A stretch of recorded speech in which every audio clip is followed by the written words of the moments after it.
Friends, welcome to my channel. நான் உங்கள் பிருந்தா ரகு. இன்றைக்கி வீடியோவில் என்ன பார்க்க போகிறோம் அப்படின்னு பார்த்தீங்கன்னா, என்னோடய 5th மந்த் அனாமலி ஸ்கேன் தான் பார்க்க போகிறோம். 3rd பேபியோட அனாமலி ஸ்கேன்.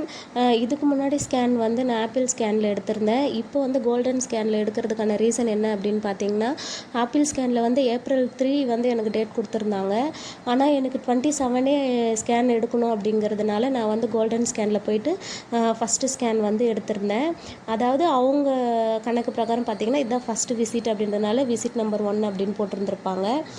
அதுவும் இல்லாமல் நான் கோல்டன் ஸ்கேனில் வந்து குட்டி தம்பிக்கு வந்து ப்ரெக்னென்ட் ஆனதுலேருந்து டெலிவரி வரைக்குமே கோல்டன் ஸ்கேனில் தான் எடுத்திருந்தேன். இப்போ வந்துட்டு இந்த ஒரு ஸ்கேன் நான் எடுத்திருக்கேன். மறுபடியும் 7 மந்த்துக்கும் 9 மந்த்துக்கும் கோல்டன் ஸ்கேனில் தான் எடுப்பேன் அப்படின்னு நினைக்கிறேன். இப்போ பார்த்திங்கன்னா இது வந்து பேபியோட ஃபுல் இன்ஃபர்மேஷனும் இருக்கும். இதில் பார்த்திங்கன்னா ஹார்ட் ரேட்டு எல்லாமே கொடுத்துருக்காங்க பாருங்கள், மெஷர்மெண்ட் எல்லாமே போட்டிருக்காங்க. எனக்கு வந்துட்டு இது அவ்வளோ டீட்டெயிலாக சொல்ல தெரியல. பாருங்கள், உங்களுக்கு புரியும் அப்படின்னு நினைக்கிறேன். அதுவும் இல்லாமல் இந்த ஸ்கேன் ரிப்போர்ட்டை நான் எடுத்துகிட்டு ஆர்எஸ்ஆர்எம் கொண்டு போய் காமிச்சேன். 27/3 நான் வந்து ஸ்கேன் எடுத்தேன். 28 மறுநாள் வந்து நான் ஆர்எஸ்ஆர்எம் கவர்மெண்ட் ஹாஸ்பிட்டலில் போயிட்டு ஸ்கேன் ரிப்போர்ட்டை கொண்டு போய் காமிச்சேன். எல்லாமே பார்த்துட்டு எல்லாமே நார்மலாக தான் இருக்குது, ஒன்றும் பிரச்சனை கிடையாது, எல்லாமே சூப்பராக இருக்குது, நீங்கள் பயப்பட வேண்டியதில்லை அப்படின்னு சொல்லியிருந்தாங்க. இப்போ வந்து நம்மளை வந்து சுகர் டெஸ்ட் மட்டும் 15 டேஸ்க்கு ஒன்ஸ் எடுக்க சொன்னதுனால நம்ம அதை மட்டும் இப்போது கண்டினியூஸாக எடுத்துக்கிட்டு இருக்கிறோம். இப்போ எடுத்த ஸ்கேன் வரைக்கும், அதாவது ஏர்லி ஸ்கேன் ஒன்று எடுத்திருந்தேன், அதுக்கப்புறம் என்டி ஸ்கேன் எடுத்திருந்தேன், அதுக்கப்புறம் அனாமலி ஸ்கேன். இது வரைக்குமே நம்மளுக்கு வந்து பேபி வந்து எல்லாமே நார்மலாக தான் இருக்குது, ஒன்றும் பிரச்சனை கிடையாது அப்படின்ற மாதிரி தான் சொல்லியிருக்கிறாங்க. இன்னுமே எடுக்கிற ஸ்கேன்லேயும் இதே மாதிரி ரிசல்ட் வரணும் அப்படின்னு சொல்லி தான் எதிர்பார்க்குறேன். என்ன தான் இருந்தாலும் ஒரு பக்கம் ஒரு சைடில் கொஞ்சம் பயம் இருக்க தான் செய்யுது. அதையும் தாண்டி நிறைய பேர் வந்துட்டு ஸ்கேன் ரிப்போர்ட் என்ன ஆச்சு அப்படின்னு நீங்கள் கேட்டதுனால தான் நான் இந்த வீடியோ போடுறேன். லேட்டாக போடுறதுக்கான ரீசன் என்ன அப்படின்னு பார்த்தீங்கன்னா, என்னோடய உடம்பையும் நான் பார்க்கணும்ல. இந்த 15 டேஸ் ஒன்ஸ் நான் சுகர் டெஸ்ட் போடுறது, அதுவும் இல்லாமல் வீட்டில் கொஞ்சம் வேலைங்க இருக்கிறது, அதையெல்லாம் பார்த்துட்டு மறுபடியும் எனக்கு கொஞ்சம் டயர்டாக இருக்கும். அதனால நான் வீடியோ வந்து எடுத்து போடாமலே இருந்தேன். கண்டினியூஸாக போடணுன்னு தான் நினைக்கிறேன், ஆனால் என்னால் கண்டினியூஸாக போட முடியல. என்னால் முடிஞ்ச வரைக்கும் நான் வீடியோ போடுறேன், நீங்கள் பாருங்கள். இப்போ பார்த்தீங்கன்னா பேபியோட வெயிட் முதற்கொண்டு எல்லாமே போட்டிருக்குறாங்க.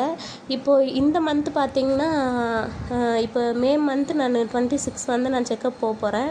அப்போ போனால் 7 மந்த்துக்கு வந்து நம்மளுக்கு ஸ்கேன் எடுக்க சொல்லுவாங்க. அந்த ஸ்கேன் ரிப்போர்ட்டும் நான் கண்டிப்பாக அப்லோட் பண்ணுறேன், பாருங்கள். இப்போ இந்த ரிப்போர்ட் பார்த்த வரைக்கும் உங்களுக்கு என்ன தோணுது அப்படின்றதையும் நீங்கள் கமெண்ட் செக்ஷனில் சொல்லுங்கள். அதுவும் இல்லாமல் எனக்கு எல்லாருமே நிறைய பேர் ப்ளஸ் பண்ணியிருந்தீங்க, பாப்பா நல்லபடியாக பிறக்கும் அப்படின்னு சொல்லி. அதே பிளெஸ்ஸிங்ஸோடவே இருப்போம். நானுமே பாசிட்டிவாக தான் திங்க் பண்ணுறேன், ஒரு நெகட்டிவ் தாட்ஸ் கூட கிடையாது. அதையும் மீறி ஒரு சில டைமில் எனக்கு ரொம்ப ஃபீலிங்ஸாக இருந்துச்சுன்னா அதிலேருந்து வெளியில் வரதுக்கு நம்ம என்ன பண்ணலாம் அப்படின்றத தான் நான் பலமுறை யோசிக்கிறேன். இப்போ பரவாயில்ல ஓரளவுக்கு. முதல்ல வந்து ரொம்ப டிப்ரெஷன் அதிகமாக இருந்துச்சு, இப்போ வந்து அந்த அளவுக்கு டிப்ரெஷன்லாம் இல்லை. ஓரளவுக்கு காம் டவுன் ஆன மாதிரி தான் இருக்குது. நான் வீடியோ எடுக்கும்போது குட்டி தம்பி வந்து விளையாடிக்கிட்டே இருந்தான். இப்போ பாருங்கள், இந்த மெஷர்மெண்ட், இந்த மேப் வந்து எதுக்கு கொடுப்பாங்க அப்படின்னு எனக்கு தெரியல. உங்களுக்கு தெரியும்னு நினைக்கிறேன். டீட்டெயில்ஸ் தெரிஞ்சால் கமெண்ட் பண்ணுங்கள். இது வந்து பேபியோட ஃபோட்டோஸு. ஸ்கேனில் வந்துட்டு பாருங்கள் பாப்பா எப்படி இருக்காங்க அப்படின்னு சொல்லி. டீட்டெயிலாக காட்ட முடியல, ஏன்னா ஃபோனில் தான் எடுக்கிறேன். கேமராவில் எடுத்தால் இன்னுமே நல்லா தெரியும். ஃபோன்லன்னா அந்தளவுக்கு கிளாரிட்டி இருக்குதா அப்படின்னு பார்த்தீங்கன்னா ஓரளவு கிளாரிட்டி கம்மி தான். ஓகே ஃப்ரெண்ட்ஸ், இந்த வீடியோ பிடிச்சிருக்கோம் அப்படின்னு நினைக்கிறேன். பிடிச்சிருந்தா லைக் பண்ணுங்கள், கமெண்ட் பண்ணுங்கள். பிருந்தா ரகு லைஃப் ஸ்டைல் சேனலை சப்ஸ்கிரைப் பண்ணிக்கோங்க, பெல் ஐக்கானை கிளிக் பண்ணிக்கோங்க. தேங்க்ஸ் ஃபார் வாட்சிங் ஃப்ரெண்ட்ஸ். பாய்.